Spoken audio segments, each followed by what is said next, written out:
Sejumlah kepala daerah merespon kebijakan pemerintah pusat yang mengizinkan sekolah tatap muka di wilayah zona hijau dan zona kuning. Sejumlah kepala daerah mengaku sudah mempersiapkan berbagai hal sebelum uji coba sekolah tatap muka dimulai.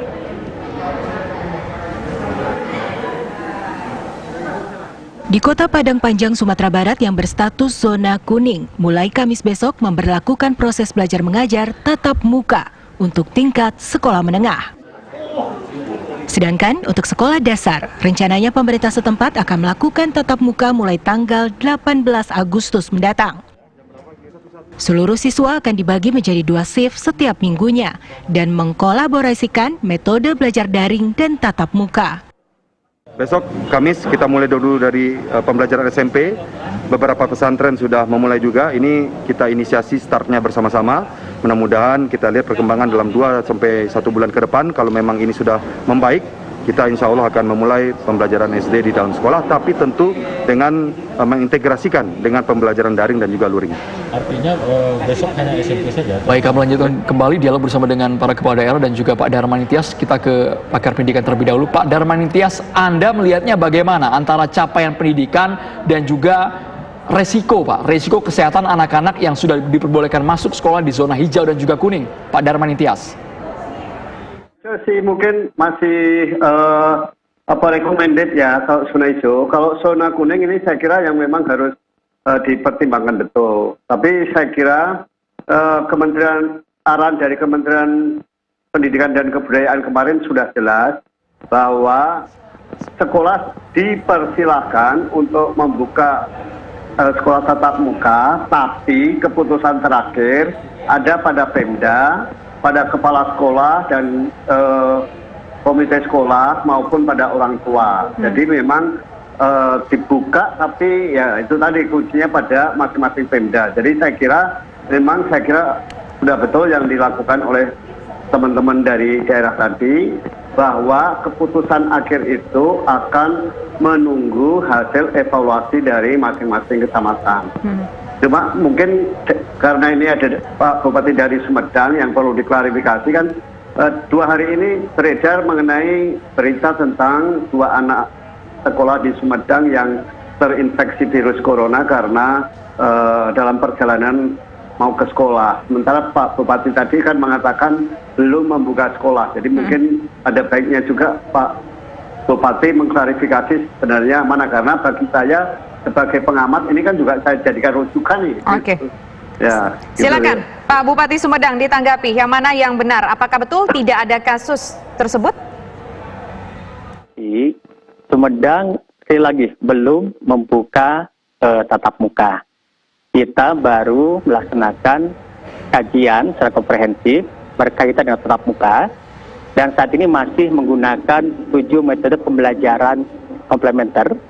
Di kami masih virtual, kemudian ada tematik, menanam dan sebagainya, ada LKS. Pak Bupati Sumedang? Iya, itu gini, Sumedang yang kemarin 2 kasus itu bukan di sekolah. Jadi belum ada pembukaan sekolah, itu terpapar karena klaster pasar.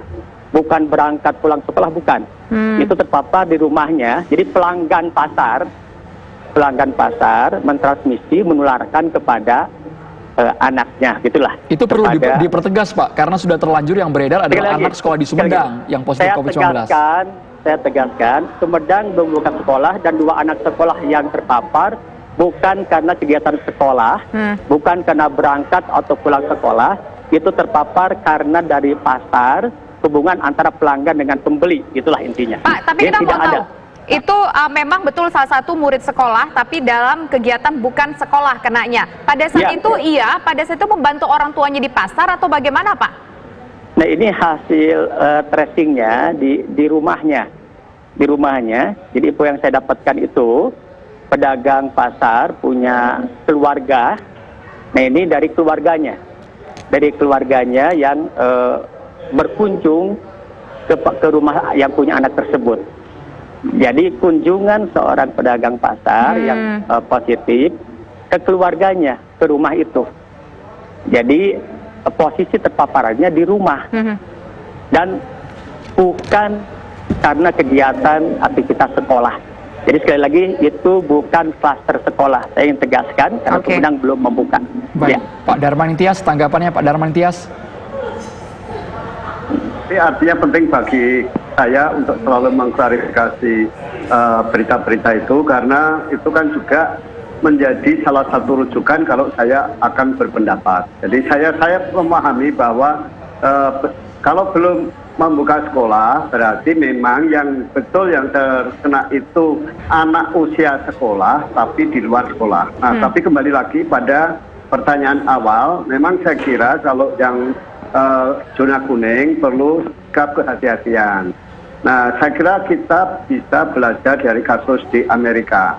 Ini menurut berita yang kita baca ya, ini di Amerika dalam 2 pekan ini terjadi lonjakan jumlah anak yang terkena COVID itu sampai 97.000 itu setelah sekolah dibuka. Jadi betul bahwa pemerintah memberikan keleluasaan bagi daerah maupun sekolah untuk membuka sekolahnya di zona kuning. Tetapi saya kira teman-teman pemerintah daerah jauh lebih paham mengenai situasi daerahnya. Artinya saya percaya dengan Bapak Bupati itu, kalau sekiranya daerahnya itu belum memungkinkan dibuka sekolah, saya kira juga jangan dipaksakan. Kalau dibuka, menurut saya dimulai dari kelas yang paling atas, yaitu kelas SMA, SMK, SMP, SD, baru kemudian TK dan sebagainya.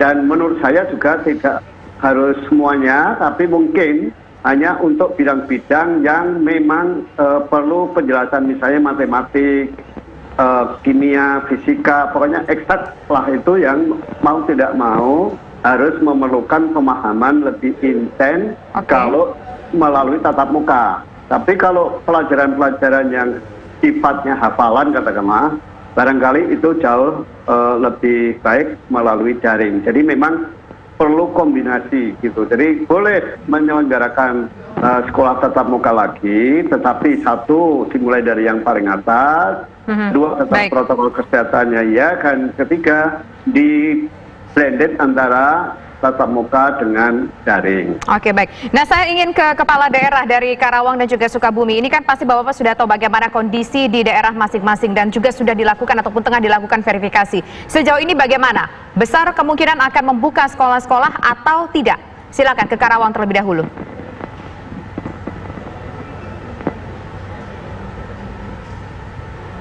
Baik, kami pastikan bahwa sekolah itu akan kita buka. Tetapi sekali lagi bahwa kunci semuanya penilaian itu adalah ada di tim penanganan COVID di level kecamatan. Jadi yang paham kondisi kesehatan di lapangan adalah teman-teman kecamatan dan pihak sekolah. Oleh karena itu, apapun keputusannya nanti, bahwa keputusan kami itu adalah mengacu pada penilaian teman-teman yang ada di lapangan tersebut. Yang pasti, insya Allah di Karawang, sekolah tatap muka akan dimulai secepatnya pada bulan September 2020 ini. Demikian, terima kasih. Bagaimana dengan di Sukabumi? Kapan akan memberlakukan sekolah tatap muka? Apakah sudah benar-benar mengakomodir keinginan, hambatan, tantangan yang dihadapi orang tua dan guru selama ini?